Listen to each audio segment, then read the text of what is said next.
You face another one of the top players in the ACC in Eric Green. He scores, rebounds, assists, the whole 9 yards. He's as good an all-around guard as there is in the country, and I think that's one of the things with our league.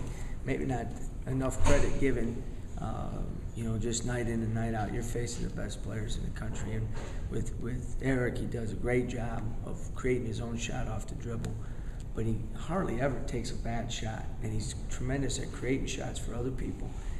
Very good defensively, and rebounds the ball. At times he's had to carry him, and he's good enough to do it. Virginia Tech's one of those teams that doesn't have a real dominant rebounder, but they all share the rebounds. Well, it was interesting, they had 18 offensive rebounds against Maryland, and Maryland is as big as anybody, any team in our league. 14 of them by their, post players, and the kid,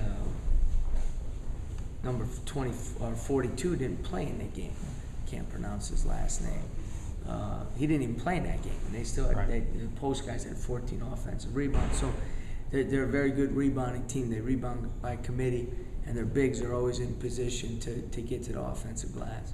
With the new coach, do they play the same type of ball that they play with Seth, or is it completely? No, very similar styles. You can't work. I think he's been there 4 or 5 years for Seth without, and the players feel comfortable with it. I think that's one of the reasons it was a pretty smooth transition, and they got off to a good start.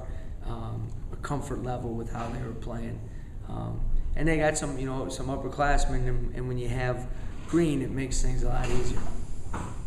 I'm curious, against Miami, as you mentioned, the last 6 minutes of the first half, things went a little south, and then at the tail end of the NC State game, for reasons beyond just what you guys were doing, it got away from you. Is that something that, when you look at the team, you feel like we need to get that full 40 from? Yeah, in this league, you have to play the full 40 minutes, and when we've played the upper echelon teams on our schedule, the Californias, the Illinois,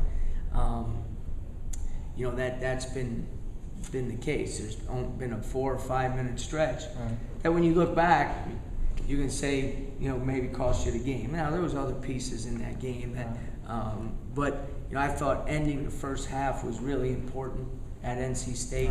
They notorious for real solid runs at the end of the first half to make a 3 or 4 point game 10 or 11 or 12. That's kind of what Miami did against it. So I was pleased going into halftime with that.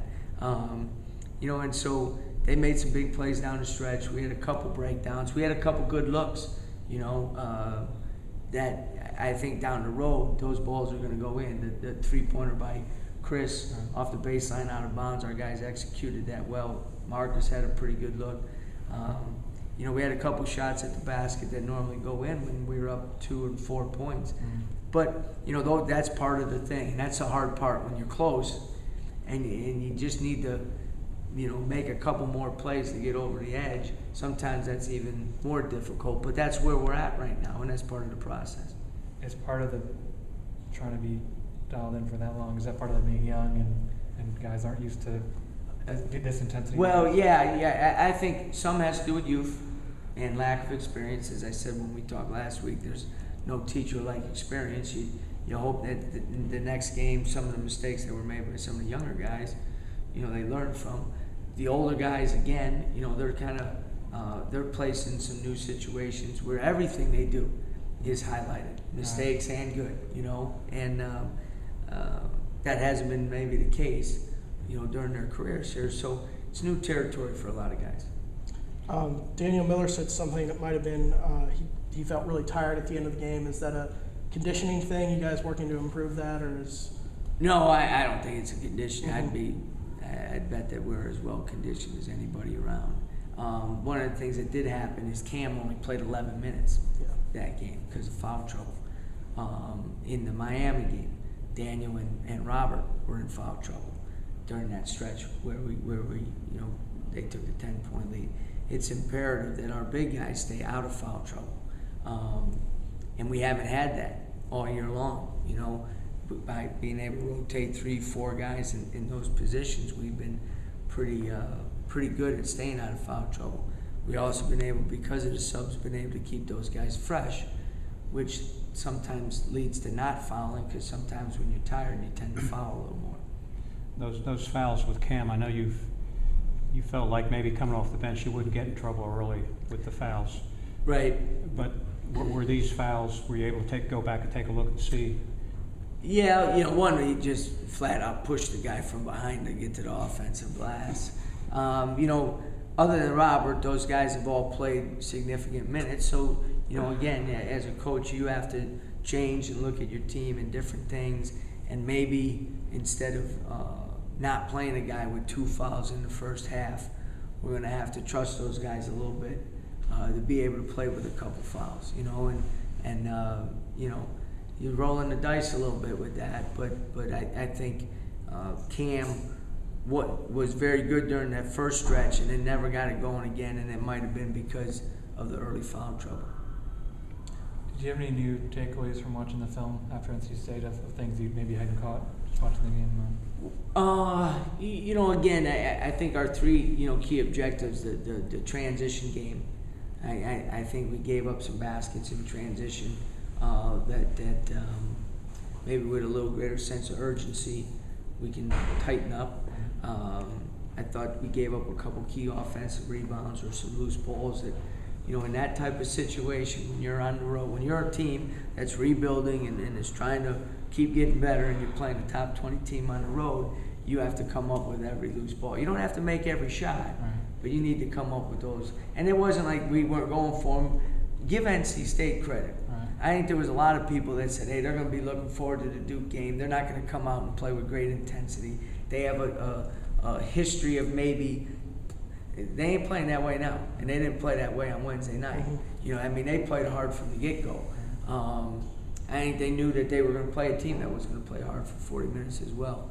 And then the third thing is, we lost wood on a couple plays.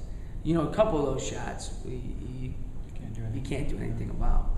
You can't give them any easy ones, and we gave them 2 easy ones. And sometimes those easy ones, you make those, and now the harder ones become a lot more simple to make.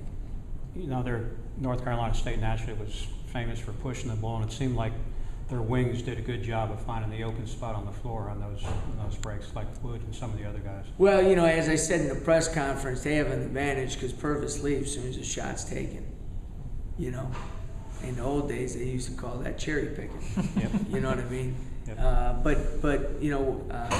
it's interesting. It's a risk reward thing. When I played in college, we had a All-American 2-guard that the year before averaged 1.1 defensive rebounds a game. So our coach decided that we'll figure out a way to get that 1 rebound a game without him. And as soon as the shot was taken, he took off to the other end. He averaged about 30 points a game that year, and he'd get 3-4 layups a game. You know what I mean? And not saying that's exactly what Purvis does, but he's a great athlete. So all he has to do is get a little bit behind the defense, and he's tough to stop.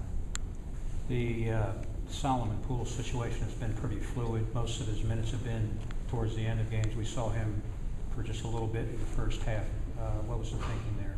Well, we wanted to see, kind of get a response from him in more critical game situations.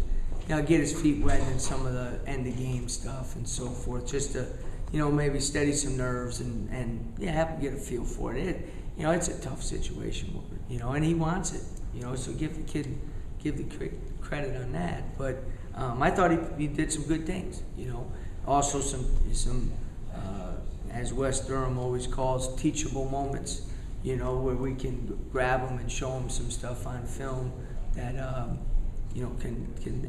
he can do a better job of, which is good because he's going to have to learn as much from Mufon and Pierre as he does from his game experience. If this, if this thing that we're doing is going to pay off down the road.